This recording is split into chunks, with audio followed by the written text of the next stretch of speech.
Hi and welcome back. Mom, you're gonna like this one because it's about gold. We're heading to Marshall Gold Discovery State Historic Park, which is the home of Sutter's Mill. It is located 8 miles north of Placerville and about 36 miles northeast of Sacramento, off of Route 50 in Coloma, California.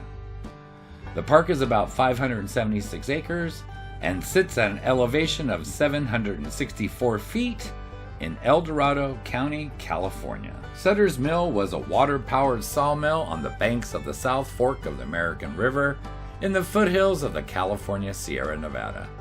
It was named after its owner, John Sutter.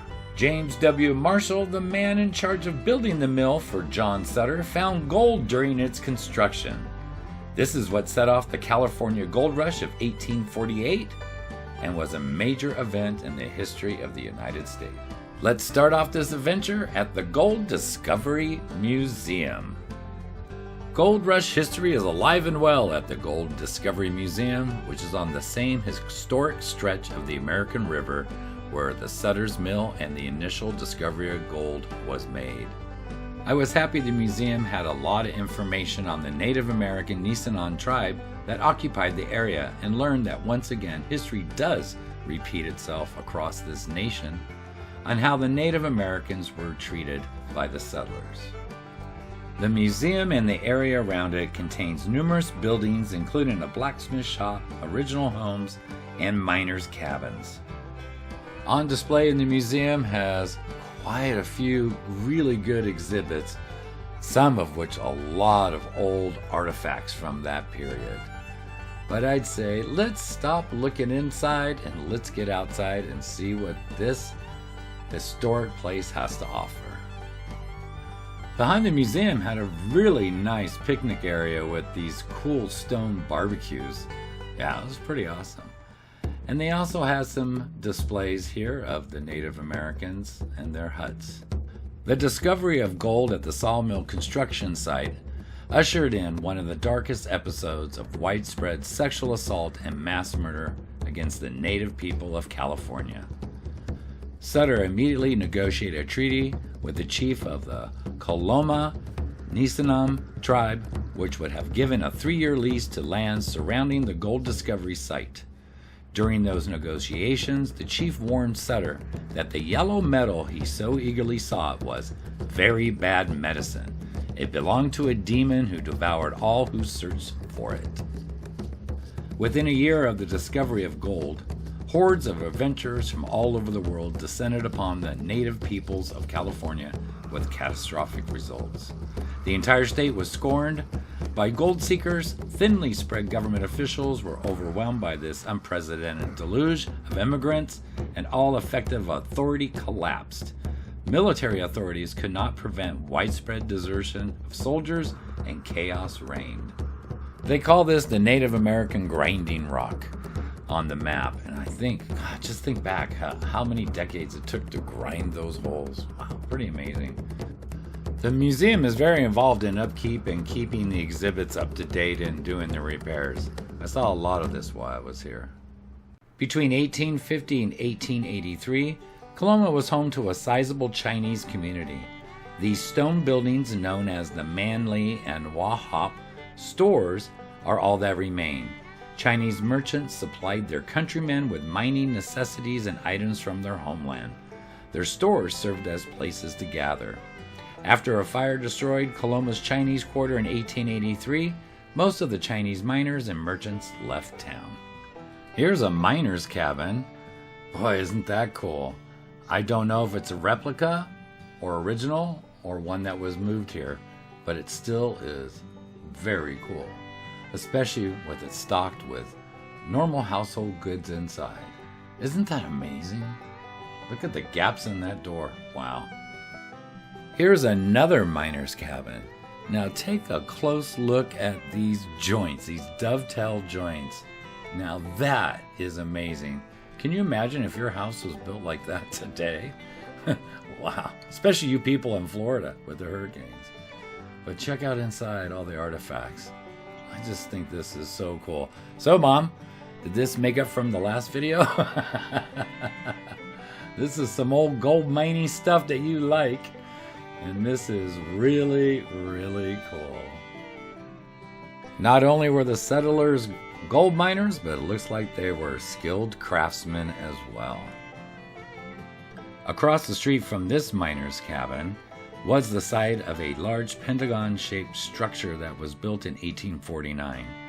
Ownership changed hands several times until 1852, when it became known as the Wintermantles Miners Hotel. A sign on the balcony advertised in 3 languages, English, French, and Dutch. Each month, a full hotel could bring between $120 to $1,400 per month. Next to this structure was the 1-lane Coloma Bridge built in 1915. Looks a little sketchy to me, don't you think? Beekert's Gun Shop is one of the oldest commercial buildings still standing here in Coloma. And it's looking pretty good, don't you think? There are artifacts everywhere and great signage like these California stamp mills, for example. Here's a couple of them. So I'm not sure if people know how it works. Those hammers on top are spun with that big wheel, and it pushes these pistons down and it crushes the ore. This way here, they can get the gold out much easier. Yeah, I bet you those things was it OSHA? They'd be having a fit with no ear protection. And that's the wheel that drove it. Well, here you go, Mom. Here's a little mine cart. I know you like those.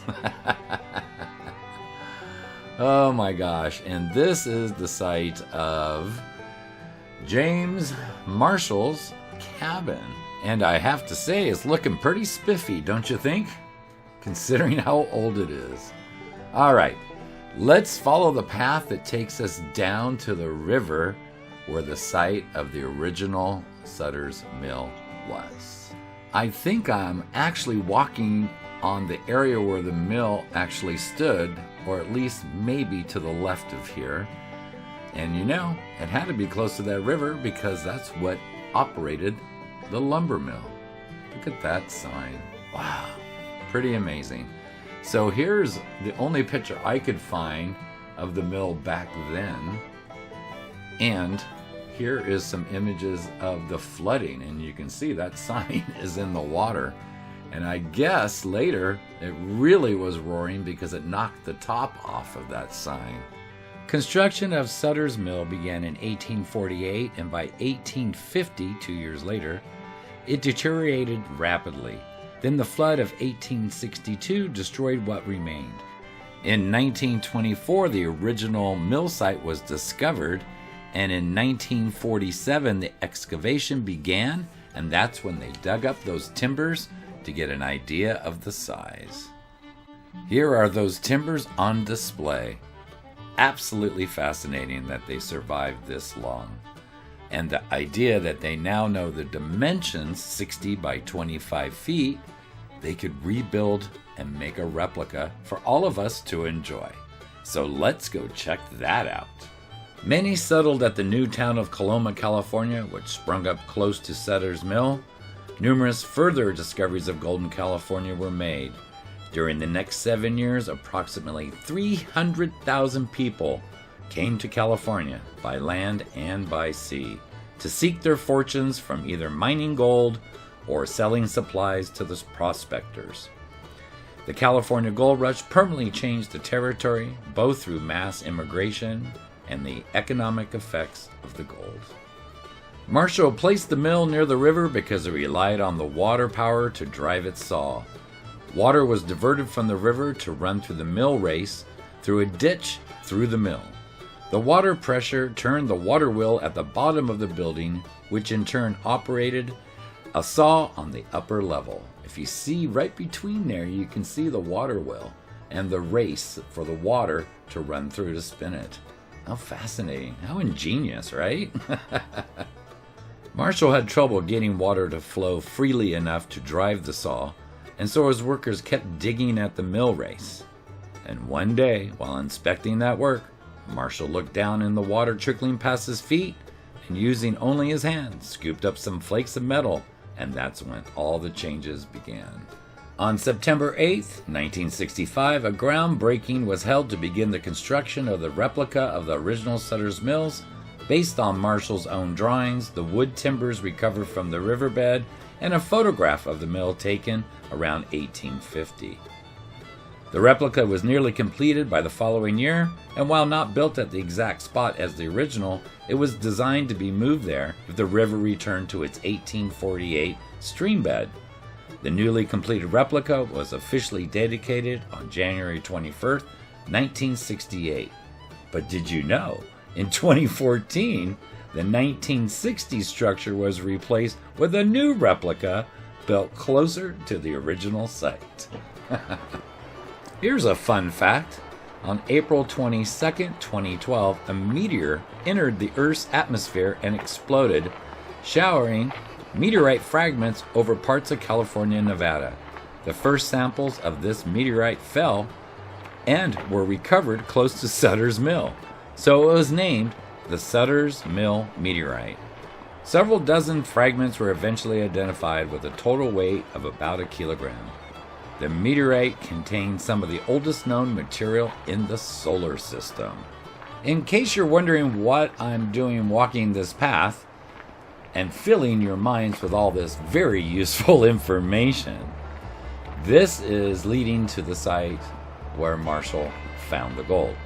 So, if you can imagine the distance that they had to make that run to power the saw was quite a ways to get that momentum up to spin that wheel.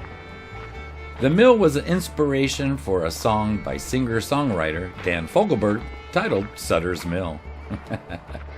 The mill is also referenced heavily in an episode of the television series Little House on the Prairie titled At the End of the Rainbow, in which Laura Ingalls and a friend believe they have found gold in a stream near Walnut Grove. Many films have been made in or around the park, like the 1999 film Anna and the King, the 2006 The Valley of Light, and the 2013 film Lockwood. TV shows about the Gold Rush era, like California's Gold episode titled Coloma, starring my hero, Huell Hauser, and so many others. Well, I've reached the end of the trail, so it must be in this general area where Marshall found the gold at the edge of the river. When the gold rush slackened as the most workable deposits were exhausted and organized capital and machinery replaced the efforts of individual miner adventurers with more efficient business-like operation, likewise, the lawless and violent mining camps gave way to permanent settlements with organized government and law enforcement. Those settlements that lacked other viable economic activities when the gold was exhausted soon became ghost towns. Yeah, that caught your attention, huh, Mom? Where are those? Where are those? As for John Sutter and James Marshall, they never struck it rich. In 1849, there was a dispute between the Native Americans and some aggressive gold miners from Oregon.